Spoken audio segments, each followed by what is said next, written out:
प्यारे श्रोताओं, आज हम आपको सुनाने वाले हैं शनिवार व्रत कथा। आज हम आपको शनिदेव भगवान की दो प्रचलित कथाएं सुनाने वाले हैं, इसलिए इन कथाओं को ध्यान से सुने, बीच में ना छोड़े। एक समय की बात है कि भगवान सूर्य के पुत्र शनि बचपन में बहुत ही सुंदर और तेजस्वी थे। उनकी सुंदरता को देखते हुए गंधर्व ने अपनी पुत्री कंकाली के साथ शनिदेव भगवान जी का विवाह करा दिया, लेकिन अत्यंत सुंदर होने के कारण इंद्र की सभा की अप्सरा अक्सर उन्हें देखने के लिए जाया करती थी। उन अप्सरा को देखकर कई बार शनिदेव भगवान उन पर मोहित हो गए और यह बात गंधर्व पुत्री कंकाली को अच्छी नहीं लगती थी। तब गंधर्व पुत्री कंकाली ने अपने पति शनिदेव को यह श्राप दे दिया कि आपकी दृष्टि हमेशा नीचे की तरफ रहेगी। अगर आप सीधी दृष्टि से किसी की तरफ देखते रहेंगे तो उस पर साढ़े साती का प्रभाव पड़ जाएगा। तब शनिदेव भगवान जी ने शिव की घोर तपस्या की और तपस्या के पश्चात भगवान शिव प्रसन्न हुए और बोले कि हे सूर्यपुत्र शनिदेव, वर मांगो। जब शनिदेव बोले कि यह सदा शिव शंभु हम पर कृपा करके हमें सृष्टि पर सीधे देखने के लिए वर दीजिए। भगवान शिव बोले कि जो व्यक्ति शनिवार के दिन पीपल के नीचे तेल चढ़ाएगा उस पर तुम्हारे पढ़ने वाले को दृष्टि शुभ दृष्टि में बदल जाएगी। इसलिए शनिवार के दिन पीपल के नीचे के शनिदेव की पूजा होती है। तो दोस्तों, ये थी शनिवार व्रत की पहली कथा। अब जान लेते हैं कि दूसरी कथा क्या है। शनिदेव भगवान की दूसरी कथा इस प्रकार है।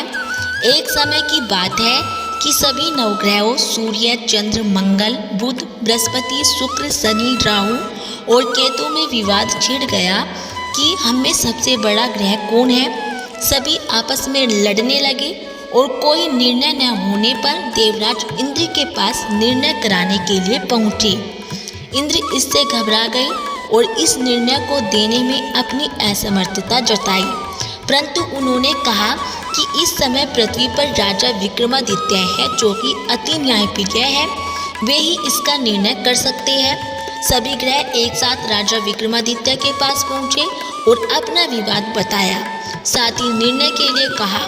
राजा इस समस्या से अति चिंतित हो उठे, क्योंकि वे जानते थे कि जिस किसी को भी छोटा बताया वही कुपित हो जाएगा।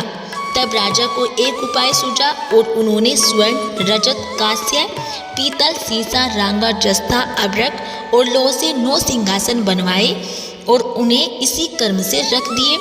फिर उन सबसे निवेदन किया कि आप सभी अपने अपने सिंहासन पर स्थान ग्रहण करो।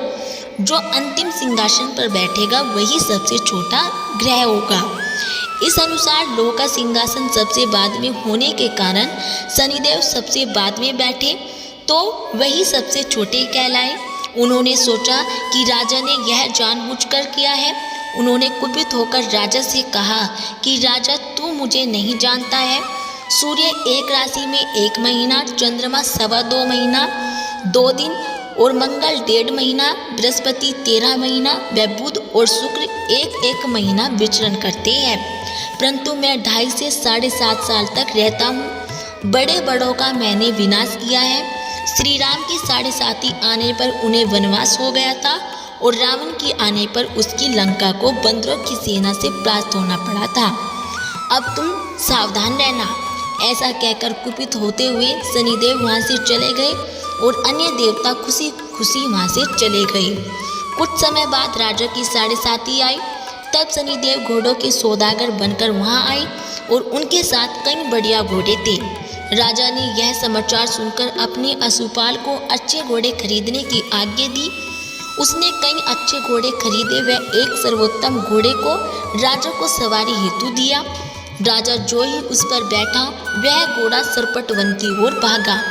भीषण वन में पहुंचकर वह अंतर्ध्यान हो गया और राजा भूखा प्यासा भटकता रहा। तब एक ग्वाले ने उसे पानी पिलाया और राजा ने प्रसन्न होकर उसे अपनी अंगूठी दी। वह अंगूठी देखकर राजा नगर को चल दिया और वहां अपना नाम उज्जैन निवासी वीका बताया। वहां एक सेठ की दुकान में उसने जल इत्यादि पिया और कुछ विश्राम भी किया। भाग्यवश उस दिन सेठ की बड़ी बिक्री हुई और सेठ उसे खाना इत्यादि कराने खुश होकर अपने साथ घर ले गया।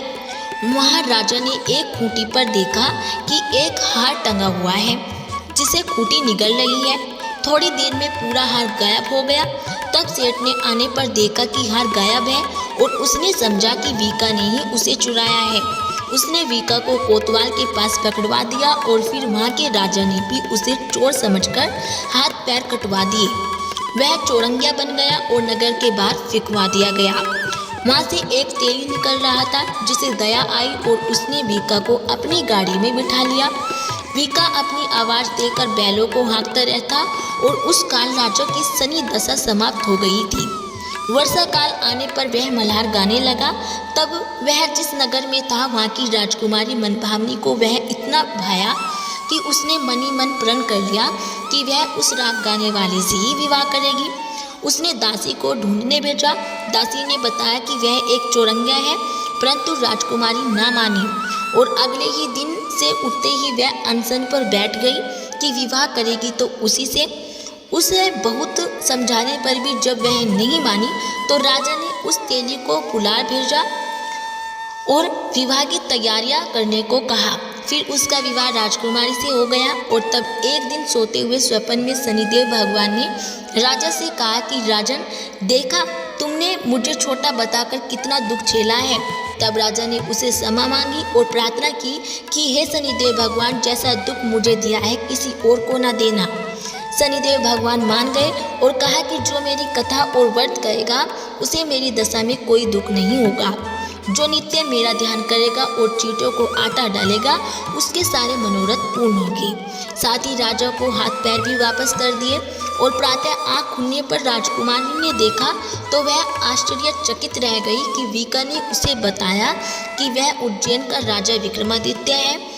सभी अत्यंत प्रसन्न हुए और सेठ ने जब सुना तो वह पैरों पर गिरकर क्षमा मांगने लगा और राजा ने कहा कि वह तो शनिदेव का कोप था, इसमें किसी का कोई दोष नहीं था।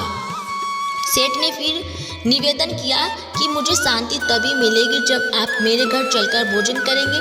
सेठ ने अपने घर नाना प्रकार के व्यंजनों से राजा का सत्कार किया और साथ ही सबने देखा कि जो खूंटी पर हार निगल गई थी वही अब उसे उगल रही है। सेठ ने अनेक मोहरे देकर राजा का धन्यवाद किया और अपनी कन्या श्री कंवारी से पानी ग्रहण का निवेदन किया। राजा ने सहर्ष स्वीकार कर लिया और कुछ समय पश्चात राजा अपनी दोनों रानियों मनभावनी और श्री कंवारी को सभी उपहार सहित लेकर उज्जैन नगरी को चले गए। वहाँ पुरवासियों ने सीमा पर ही उनका स्वागत किया और सारे नगर में दीपमाला हुई। वह सबने खुशी मनाई। राजा ने घोषणा की कि मैंने शनिदेव को सबसे छोटा बताया था, जबकि असल में वही सर्वोपरि है। तब से सारे राज्य में शनिदेव की पूजा और कथा नियमित होने लगी और सारी प्रजा ने बहुत समय खुशी और आनंद के साथ बिताया। जो कोई शनिदेव की इस कथा को सुनता या पढ़ता है उसके सारे दुख दूर हो जाते हैं और व्रत के दिन इस कथा को अवश्य पढ़ना चाहिए। तो दोस्तों, ये थी शनिवार की व्रत कथा। यदि आपको हमारी कथा अच्छी लगी हो तो प्लीज़ हमारी वीडियो को लाइक करें और चैनल को सब्सक्राइब करना ना भूलिए।